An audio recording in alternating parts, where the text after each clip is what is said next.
basic loans do. And most people, it's hard, that side's hard for me to talk about a little bit because I've yet to see one that hasn't been forgiven. What we did is after 6 months, statements started going out where your first payment was due, because that's the way the first round worked. It works a little differently. It's a little longer this time, but that started sparking people to turn in that forgiveness and get the loan forgiven. And that's worked out really well, to spark people to get it forgiven. Another point to that is that you might have taken a first round draw, but don't have, some people have been told they can't take a second draw until they've been relieved of the first draw, and that's not the case either. You can have a lot of customers that have two loans out there right now, and there's no issue with that whatsoever. The banks are doing this because it's 100% guaranteed by the federal government. So regardless of anything really, sort of fraud by the bank, it's the government takes it on. The government will ultimately pay us back for those funds. Hey, Jason, can I interrupt you real quick? Sure. So could you clarify when you're talking about the first draw, second draw? Sure. Can you clarify for all of us what a lot of us may know that, but a lot of us may not, what that is? Yeah. Okay. No, absolutely. So a lot of folks have done, there are two draws. Basically, this new set of regulations that were cleared, I think, first week of January, the latest approval from Congress allows it to take what's called a second draw. So what that means is the first round was all first draws. You could take one draw of the PPP, of that 2.5 times. You could take one loan. A lot of people haven't even taken the first loan. So what's happened is they opened the program back up. The first round closed on August 8th. Some banks closed it earlier than that. We were open as long as the SBA was taking applications. And basically, a lot of people didn't even know it existed or thought it was for, kind of got the impression that it was for big business, and that is not what it was about. It was really for the Schedule Cs, for the sole proprietors, and the small business. The second draw is for those that took a loan in the first round and then didn't want to take it again. So basically, in a lot of cases, people are taking the exact same amount. And with the second draw, the qualification of that is you have to have 1 quarter of 2020 that was down at least 25% to that same quarter in 2019. Now, a lot of people think that they see that 25% number and like, well, I don't qualify. I wasn't down 25% in 2020. Well, I have a lot of people that actually had great years of great 2020s, depending on where they were, but they qualified because their second and third quarter of 2020 was bad because whether they had accounts receivable out there that weren't getting paid, that a lot of different instances of things where they got that caught up either in third or fourth quarter, and they actually ended up with a good year. Even, I have some that were up for the year, but they still qualified because of that second quarter, second or third. Typically, I say second or third quarter because that's typically what it was. We're actually down that 25%. So I've had that. That was the first week of my doing the second round.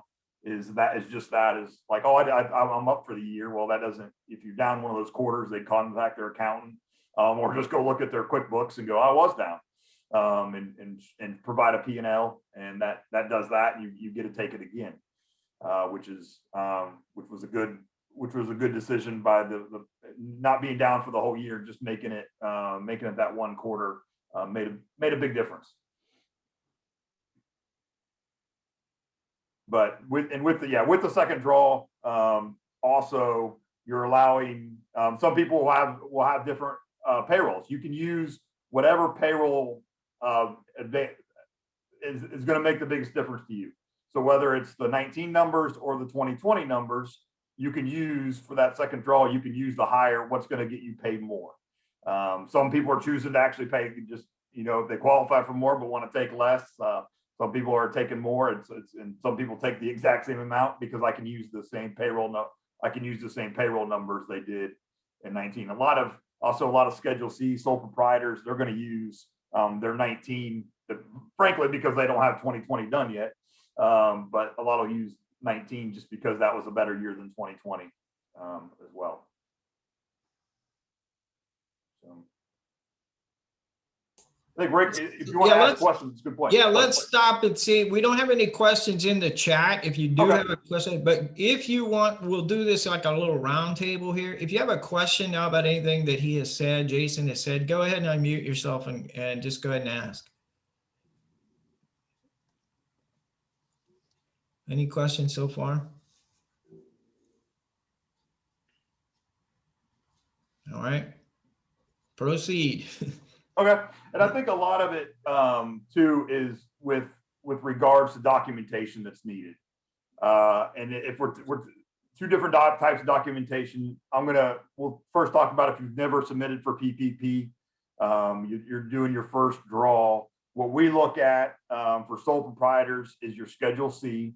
Right now, it's line 31 of that Schedule C. We're hearing that's going to change soon and allow you to get a little bit more. But right now, it's line 31 of your Schedule C, which is basically your net income. You'll divide that number by 12 and multiply that by 2.5 times. And that's the number you would qualify for. And it maxes out, your income would have to max out at $100,000. So what that means is if you show $150,000 of income, you can only use calculate that. You have to divide it by, you can only calculate it by 100,000. So you take 100,000, divide that by 12, which was $8,333.33. So I think it rounds out right to that. And it basically gets you a $23,000 PPP loan. That you get that. It's funny because a lot of the tellers like, why is this number exactly the same as their numbers? Well, they make, that's because they make over $100,000 on their Schedule C or what B, and that's what your maximum amount you can get is. Rick and I were talking earlier, they might change that to line 1 or 7 of the Schedule C, where you can get a little bit more, because it's to me it's a little bit strange because a lot of people landscaping is one I think of. They have a lot of depreciation on their Schedule Cs, and to me you shouldn't get penalized for depreciating your equipment. And right now it hurts you to depreciate your equipment in that scenario. So let's talk a little bit about that Schedule C. So right now we're going to do it's the way it's set up now is we do line 31, and then that's divided by 12 times 2.5 or something like 2.5, I think is how they do that, right? Yeah, divide by 12 and then multiply it by 2.5 times to get your number. Right. So, and that is line 31 that you're looking at right there, and that gives you the number. And you can use 2019 or 2020 tax returns. You can use either tax return for whether it's a first draw or the second draw. You can use either one. Then you don't have to have filed your tax returns either. You just have to have your Schedule C completed and be confident that's the number you're going to use when you do file your taxes. Yeah. And I guess we could talk about the change that may happen, because there is a change that's probably going to happen in March, like you mentioned. And I think the SBA doesn't know yet whether they're going to move it to a line 1 or a line 7. I think that's still up in the air, but yep, something like that's going to occur. We do have a question. And so let me just get that. How does your credit score affect your eligibility for your loan? It doesn't at all. It has no effect on it at all. It does not. This money's backed by the federal government. We do not pull credit. You're not personally guaranteeing it. There's no, it's not, that's a common question. But it does not affect, we pay no attention to it. So, and don't pull credit. I have no idea what any of the credit looks like on anyone we've done. So, there you go, Isaac. I hope that helps. That's a great question. Anybody? Okay, let's go ahead. Any other thoughts on that? I mean, that's the thing. It's hard to understand. Like for me, it's been interesting too, because as a bank, we've picked up a lot of customers in this process just because we've made it really easy.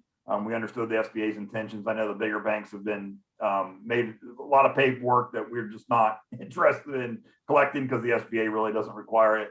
But the funny thing is then everybody expects that to be just as every loan that I do to be as easy as this is. and that's not the case. I do, we do pull credit. We do have personal guarantors on your regular loan, but this is, that's what people get intimidated by it a little bit because of what it is, and that it is, but this is the easiest thing. They use the banks as a resource simply to get the funds out there. And that's what we're doing. That's all we're doing.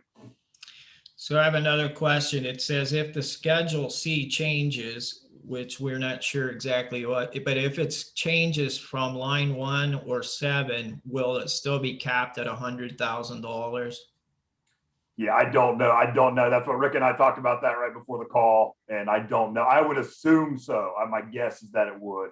It would still be that, because especially if they use line 1. I mean, a lot of people can have a lot of revenue, a lot of gross income, $1 million pretty easily, and have $900,000 in cost of goods sold. And if that's a big difference there with regards to whether or not what number they use. So I would assume it's line 7 too.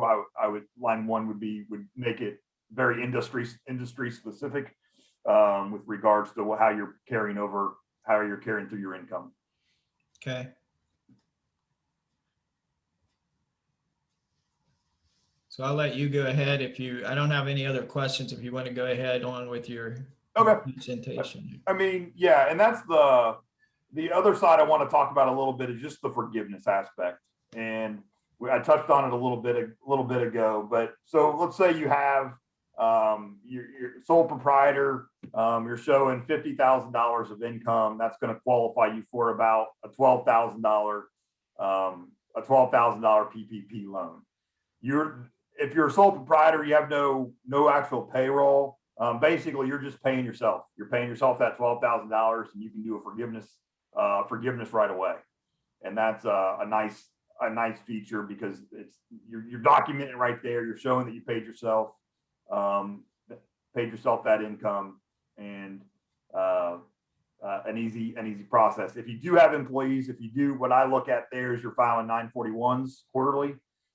Typically we use that to calculate, because you can use all your payroll costs in that, your taxes, you're not 401k contributions, but you can use all your basically your payroll expenses you can use into that.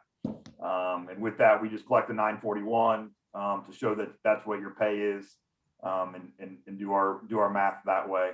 And then to forgive it, you need to use 60% of what your loan amount was. So if your loan amount was $50,000, you would need to show $30,000 was spent towards payroll in over 24 months. So it shouldn't be a stretch to get there. So especially, I'm sorry, 24 weeks, not 24 months. You have 24 weeks to spend that in that scenario, that $30,000 on payroll. And it typically can be done, especially in the small business community, in the 20 and under employees. That typically can be done pretty easily. And I've had people pay themselves. I mean, they just simply, that's what they do, and there's no rule against that either. So, gotcha.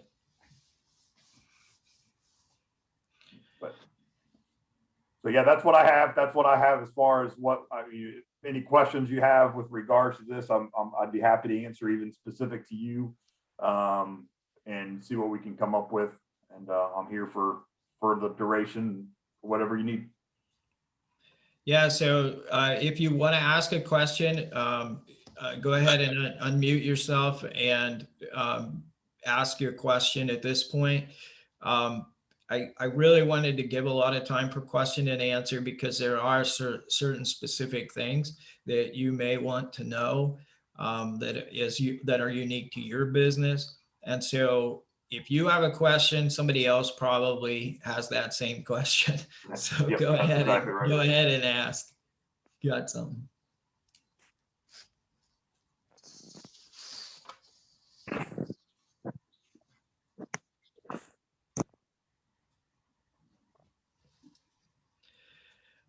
I did have a question last night that somebody asked, and so I'm going to just read that. Sure. And it was the new PPP loan that's in effect today. This would have been yesterday, for the next 2 weeks. So that's that exclusivity clause that started at the 9, I think it started at 9 a.m. yesterday, and it goes to March 9th till 5 p.m. Let's see, for the next 2 weeks. Would my business qualify? This happens to be a landscaping business, qualify for this, and if it's forgivable. So I think that what the question is in this new period of time, this exclusivity, whether the question is that a forgivable loan? I don't think any of that changed, did it? No, not at It's all. So just yeah, this, absolutely. They're just making they're making that small business, that 20 and under, a priority. yeah, I think their thought process is that the 20 plus employees are more sustainable. They can, their payroll isn't as week to week as a lot of small businesses are. That's not at all uncommon. And they understand that the small business needs to have the 20 and under employee. A lot of their payroll can be week to week, and they need to get it covered. Landscaping is a great example of that, because they would, over the last couple of weeks, they would have a high payroll, and their accounts receivable being would have grown, but it's just that it's accounts receivable. It's not in the bank yet. So with their with pushing snow in that over the last couple of weeks, they're like, that would be that's a good thought, and why they make that a priority. gotcha. So can you go over just a little bit more what we can actually use this PPP for? Sure. Yeah. Yeah. So outside of the payroll, which is it's forgivable. So you're using 60% of the payroll. You can then use it if you can't get to the payroll. You can then use it for mortgage interest. And they don't do it for the mortgage payment. It's just mortgage interest, because the principal side of that is an asset. You're just, it's just moving over on your balance sheet. And then you can also use it for utilities, for, paying your electric, paying your cable, paying your the things for those things for your work, for your office. It's funny, and I don't mean to sound like we're not trying to do it the right way, because we are, but the SBA has not asked for one piece of supporting documentation on any forgiveness that we've submitted 250. What I'm asking everybody to do is just hold on to it in case the SBA does come back and ask for it. But out of all the ones, and I've done them from $2.2 million down to $500. I've done a wide range of them, and I've yet to have any pushback from forgiveness on any of them. And it's just that thing that they trust that they don't have the resources, first of all, to audit everything. But secondly, that's why they're using the banks. They're using the banks to do that and make sure that they're being used in good faith. And that's what we believe, that it's a good program, that's exactly what they're doing. So I have a lot of business owners that use hand sanitizer, by the gallons. They use masks by the gallons. They provide those things, for instance, like at a school or some retail shops, where they have all of this PPE, the PPE stuff, the protective stuff. Can they use this money to reimburse themselves for that? Yeah, and I don't, to be honest, I haven't had that question before, so I haven't looked that deep into it. I think that was added on this second round, but off the top, I'm pretty sure that was added in the second round, but I haven't had that from a forgiveness level be asked, as far, to me, that it's that payroll, that 24 weeks of 60% of payroll covers it pretty easily. So that's always been our take on it, is that. But beyond that, I think it was PPE was included in this new round, outside of utilities, rent, and mortgage interest. Yeah, I mean, it sounds, but if you're in that industry where let's say you're a cosmetic store or whatever, and you have to have that when people come in, where you're it's a big cost, and especially for some daycares and things like that. All right, we have another question that has come in. What if you are self-employed and receive a 1099? How does that work? So if you're self-employed and receiving a 1099, you should be filing a Schedule C as well. So that's how you bring your income into your personal taxes. So when your 1099 would then be line 1 of your Schedule C. That's your revenue, that's your gross income, and then you should be breaking out from there your expenses and that's where we get to line 31.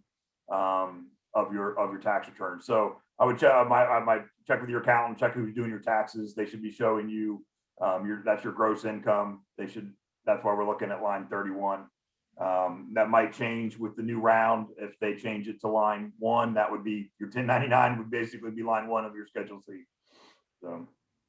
Okay. Any other questions that anyone has? And that is a good question because that's a truck driver. A truck driver gets 1099s. That's how they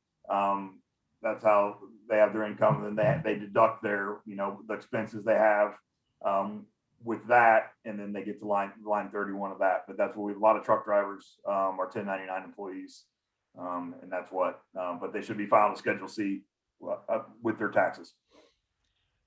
So let's clarify a couple of things. So in order to obtain this this loan, okay, we got another question. How long should I wait to see if they move to line 1? What they'll do, and this is, what I would say they will do is they will allow everybody to adjust. So if you already filed, they're not going to burn you and say, well, you already filed, you don't get that difference, because that difference could be a significant amount of money between line 1 and line 31. There's a lot of numbers, a lot of deductions in between those two. Everything in between there two are deductions.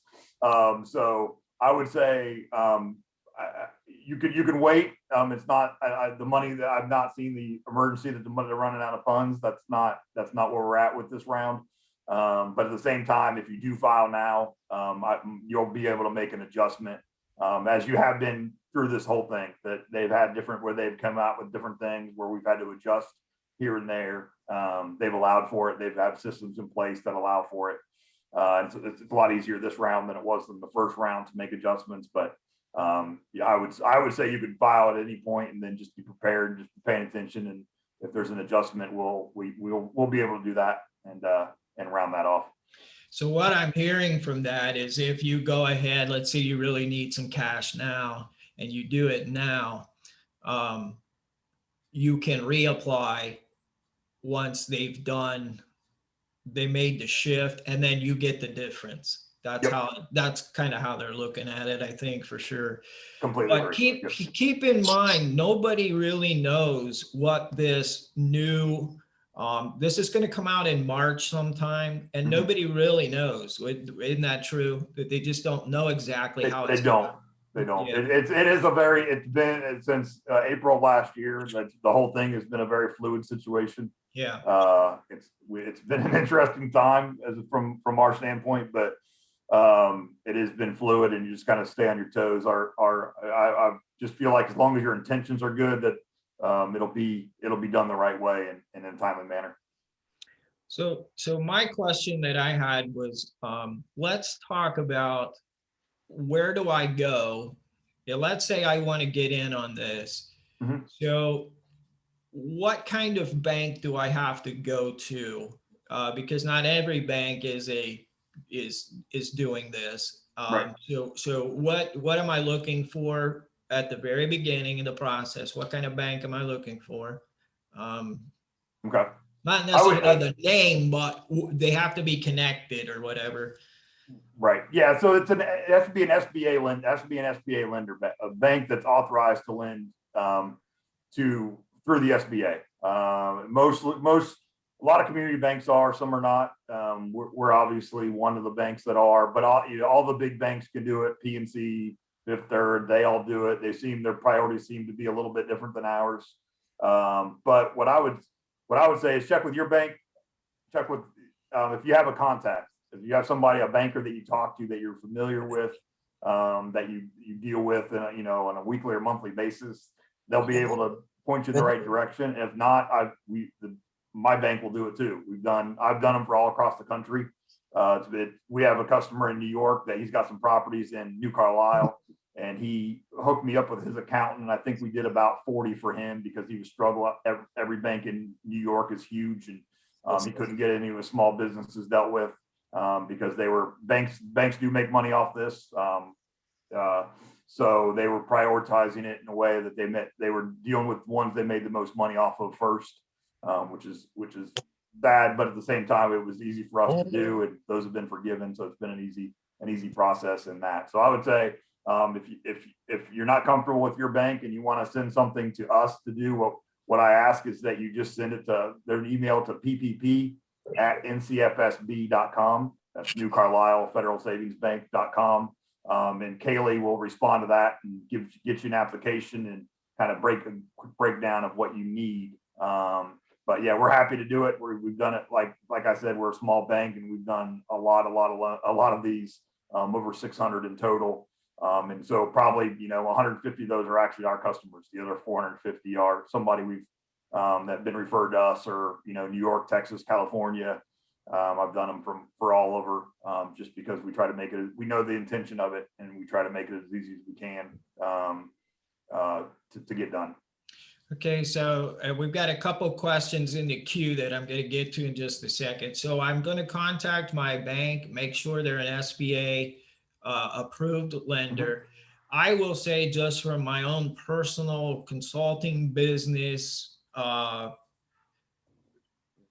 information, that the smaller banks seem to do a little better job. And that's not just necessarily NCF, although I do know they are good. No, it is something. And that leads me, we've got a couple questions that I want to get to, but one of the questions was, and I'm not familiar with this group, but what about services like Womply? I'm assuming that's an online, maybe third-party service. Do you know? I don't know. Yeah, typically like Lindio, Womp, there are a bunch out there. Typically, they're actually owned by, they're a subsidiary of like a Wells Fargo or a PNC. That's what I see. They are just another name for a big bank. And actually, I did do I own a small business in Springfield, so it's hard. I can't really do loans through my own institution, so I had to go through one of these to get, and I couldn't get it done. And it was the weirdest. Like, I could do all these for everybody else. I ended up being able to do it with. Some rules changed in the middle of it that allowed me to actually do it with my bank.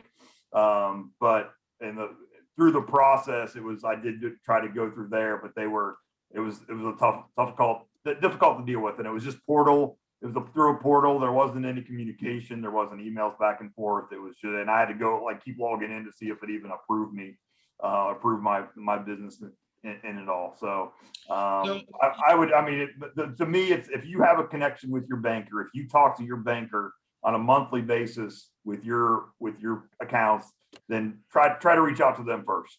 If you don't, then like I said, connect with a community bank. And that's what everybody, I got a lot of New York customers that wanted to bank with us, and I can't bank them. We're not allowed to. They're outside of our jurisdiction, basically. And I sent them a link to find a community bank. And that's what, kind of been my tooting my horn with regards to just bank with a community bank. And you're going to make your small business going to be a lot easier. So on that same thing, there's a lot of these banks that use a third party. Mm-hmm. And I've had some clients that had difficulty with that. They thought they were dealing with a bank, but they are really dealing with a third party that is actually handling that whole process. Yep. Is that something that we should worry about? Is that a question we should ask? Does this bank do this, or do all the banks use a third party in handling these loans? I'm seeing that mid-sized bank is using a third party. They've had some, and we got, right when this thing came out in April, we got a ton of communication from different people, from different third parties that we use for different things. My credit analyst, I use a software called SageWorks, and they wanted to do it for us. And they were going to, basically, they just take 1% they take a percentage, not 1%, they take about 20% of the money. They're thinking, to me, it's just like dealing with a big bank. They were going to want all the documentation up front, where that's not actually required. I do not, especially for loans under 150,000, I do not require anything up front. On the second draw, that is, if you're getting the same amount, I don't require anything. Where they're still, and they're also I've had banks do full underwrites, get tax returns, things like that for forgiveness, and we're not doing any of that. So the small bank basically doesn't have the resources to do that, so they're not going to try. The intent, again, we go back to the intention. So I think that's kind of what you fall into is they have a service set up. A big bank has a service set up. They'll sell it to a smaller bank to cut in on a little bit of that income. I don't fault them for that. It just, I think it makes the process a lot more difficult. Yeah. Okay. Let me just go to some of the questions here. So I'm just going to run down through them. First of all, can you please repeat the email you gave? Sure. Yep. It's a PPP at N as in Nancy, C as in Carl, F as in Frank, S as in Sam, B as in boy.com. It's New Carlisle Federal Savings Bank is what it stands for. But that goes to Kaylee, who sits 2 offices away from me. She responds and just lets you know that she has it and she's uploaded it. Right now, if we don't need any documentation or it doesn't get the EIN's wrong, something like that, it takes about 48 hours to get approved. And with that same day it gets approved, we try to have the promissory note out, and then it's funded within that day as well. Okay. Next question. Can the loan be forgiven if you are paid with a 1099 since there is no payroll involved? Yes, and that goes back to your Schedule C. So if you're paid with a 1099, you should be bringing that income in through a Schedule C on your tax returns. So if you, for example, if you got a 1099 in early 2020 for all your 2019 income, which whoever's paying you is required to do that by the end of January, you would then be filing your taxes on a Schedule C. So that's where you're looking at line 31. So pull your tax returns up from 2019, and you're looking at line 31 of that, dividing that by 12 and multiplying that by 2.5 times. And that's your amount. So good question. Yep. Let's see what else. Okay, I think that's everything in the chat for now. I'm sure there will be some more. So let's talk now about, so I've gone to my bank, and did we talk about what kind of paperwork I need to bring to the bank? No, and that's what, yeah, I thought that might come up in the questions and answers, but we'll talk a little bit about that. So assuming it's a first draw loan. So this is their first time ever to try to get this done. So it's your first draw this round, but you've never had a PPP. It depends on whether you have payroll or not. So if you don't have payroll, you're self-employed or a sole proprietor, you're filing on a Schedule C. That's where I'm going to get a copy of your Schedule C. That's the only, I don't need the whole tax return. I need the one page. There's 2 pages of Schedule C, but I need the front page of your Schedule C. And look at line 31 of that. Will tell you what basically where you get your numbers from as of right now. And that's what we were talking about earlier. They could look at line 1 or 7 of that going forward. But so if you're a sole proprietor, self-employed, individual contractor, I think that's what they call it on the application, you're using your Schedule C. If you do have a payroll and you do you would use your 941, and your 941 is what you're filing quarterly to the federal government, showing what your tax liability is of your employees. So what you're collecting, payroll tax, what you're collecting from them, what you need to turn over to the federal government, that's your 941. And if you're not filing that, we use your 941. There's also one other way is if you're filing as a 1065, which is a partnership, you have your K1, and we would use in that situation, we would use your K1 we would use it like your Schedule C basically. So we need your K1. But so from the first draw, it's one of those, basically it comes down to one of those 3 things: the K1, the Schedule C, your 941s, depending on each person's situation. Great. So now I've gone to my bank, I've given you the information that you need. How long till I get my dollars? All right, that's about 48 hours. Typically, we're seeing about 48 to 72 hours. So right now, in the beginning, it was a little longer than that because there was such an influx, But right now, I'm even in the portal right now. Let me look at the last one I had. See how long it took to get. Yep. So the last one, the ones that we uploaded on Tuesday, were approved by the end of the day yesterday. Once they're approved, we send you the promissory note to sign. It's a 3-page note. It's a promise to pay. And that promise to pay is forgivable. And there's language in there that says that as long as you follow these things, the loan will get forgiven. Once you sign that, there's already an email to you that says, how do you want your money? Do you want to come by and pick up a check? Do you want it to wire to you? How do you want your money? And that's it really is as simple as that. And that's what the government intended all along, is for it to be that simple. Yeah, So 72 hours is that's the worst case. amazing. Yeah, that's amazing time. I've been hearing that the banks are kind of sitting a month or more. Yeah, I don't know. Yeah, and there have been your rare instances where it gets hung up on something. It'll get hung up on a bad EIN, or the first. What I'm getting hung up on now is we have a big bank that seems to have submitted all their first round applications. They changed something around, whether they reversed EIN and socials. I don't know what they did, but every one of this one bank has had an issue on round two. It gets hung up for about 3 or 4 extra days, where we have to do some certification of it. And that's beyond that. I mean, there's been maybe 10 of the 250 or so we've done. I think there's 10 to 15 of that situation. But yeah, there are some occurrences where there's been some things that you have. One thing is I know they get hung up for if you have delinquent student loan debt. That's something that has hung some up, things like that. But for the most part, it is. 90% of them are 72 hours tops. We've done some within 24 hours. Yeah, that's great. Okay, so now I've gone to the bank. I've given you my proper documentation. I've gotten my note and I've gotten my money. How do I make sure that I keep good records? Because I want to move us now to the forgiveness part. So Right. is there any thoughts on what we need to do record keeping wise? Yeah, as we go to forgiveness? Yeah, if it's payroll, it's just that, is keeping track of your payroll. So if you're filing 941s, you keep filing 941s, and that's what we use to forgive it as well. If it's Schedule C income, it's kind of strange, because if you don't have payroll, what you're really doing is just saying, yeah, I spent it on payroll, and you paid yourself. And so the Schedule C ones are really the easiest ones, because all you have to do is sign a forgiveness application saying you paid yourself. And I don't think, we all want to do that. So that way, and that's it. It's actually an app.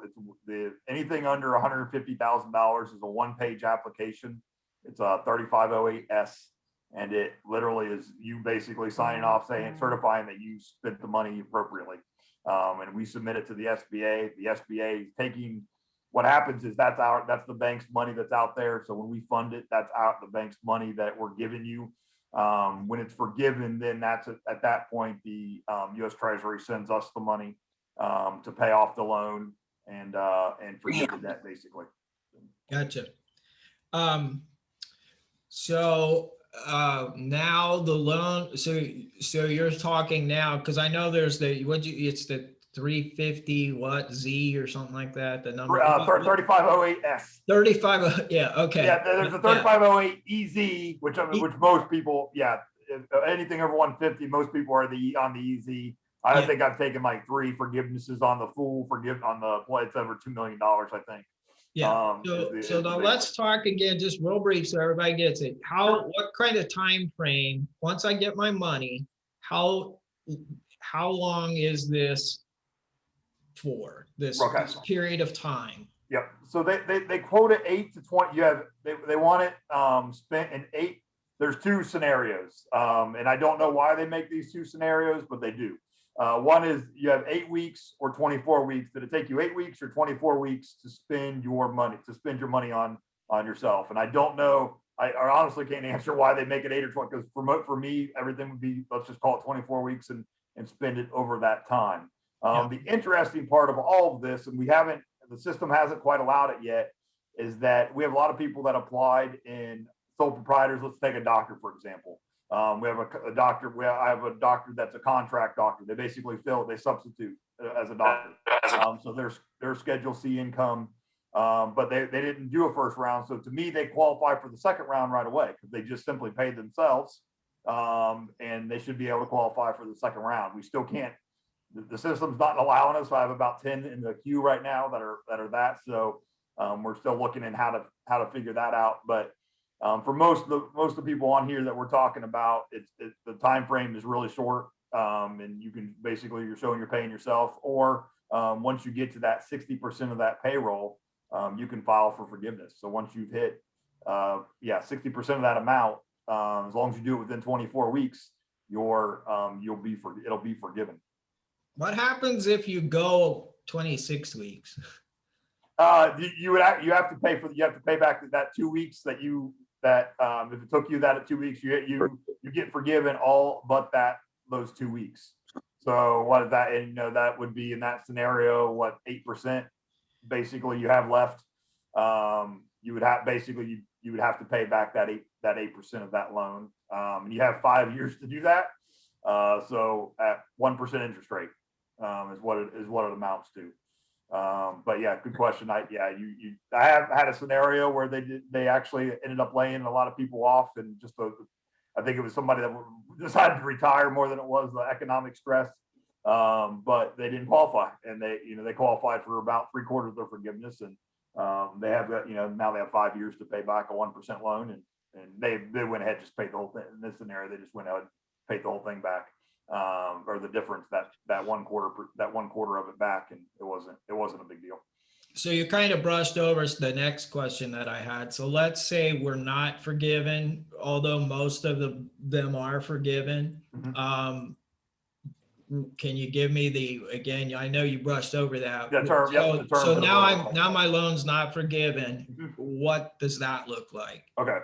So if let's say you have a $10,000 loan out there that did not get forgiven, basically what ends up happening is we term that first of all, you have 10 months that you don't have to make any payments. Payments start at month 11.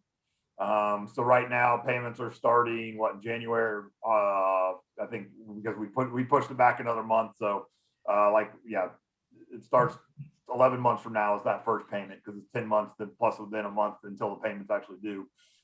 So right now that payment would be due end of January, and it goes out to a 5-year term. So on that $10,000, you have a 5-year term it's a 10-year term that balloons in 5 years. So what that means is you have 10 years to pay off that $10,000 or 10-year payment to pay off that, and then in 5 years, if it's not paid off, basically it comes due, meaning that you have to pay the rest of it off.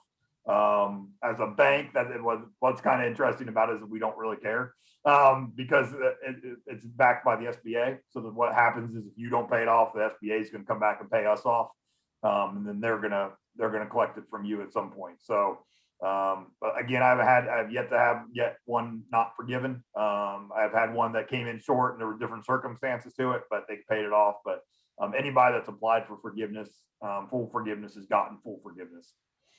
So question in the chat is, do I have to physically come to your bank, or can this be done electronically? I've done, like I said, I've done New York and Texas. I've done 98% of them electronically.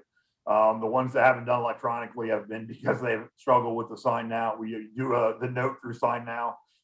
It's just an e-sign app or an e-sign website, electronic signature website, that they've had issues with that. So I've done, most of them we prefer that, not that we don't want you in the bank, but most of them has been electronically, where you're emailing us the application, we're uploading it, getting it approved, emailing you or sending you through Sign Now the promissory note to be signed electronically, and then we can mail you the check, or we can wire the funds. And by wire the funds, I mean a wire transfer, not an ACH, but most people are familiar with those are two different things, where we need wire instructions from your bank. And then those funds are wired in the same day. So yeah, we actually have done most of them electronically. We've done very few in person, but people will come by the drive-thru and pick up a check, or a lot of our lobbies have been closed through a lot of this.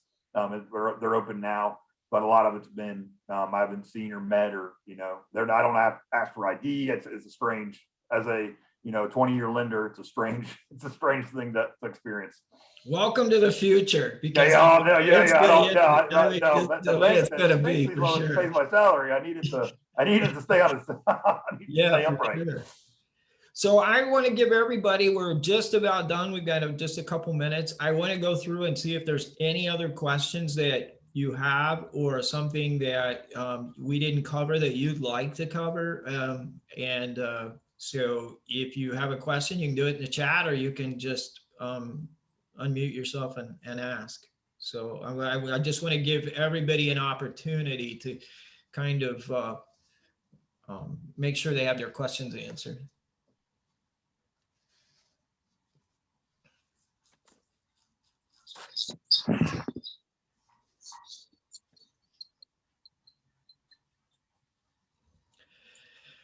I think great. I think that it's an intimidating for a lot of people. It's a real intimidating process, especially if you're a young business owner or just starting out, or you're not really, it's kind of tough. And so I appreciate what you did today and how you just kind of riffed off of that and gained some clarities. We walked through the process. I've enjoyed doing it. It isn't the intimidating part is how easy it is. Like, a lot of people are like, why?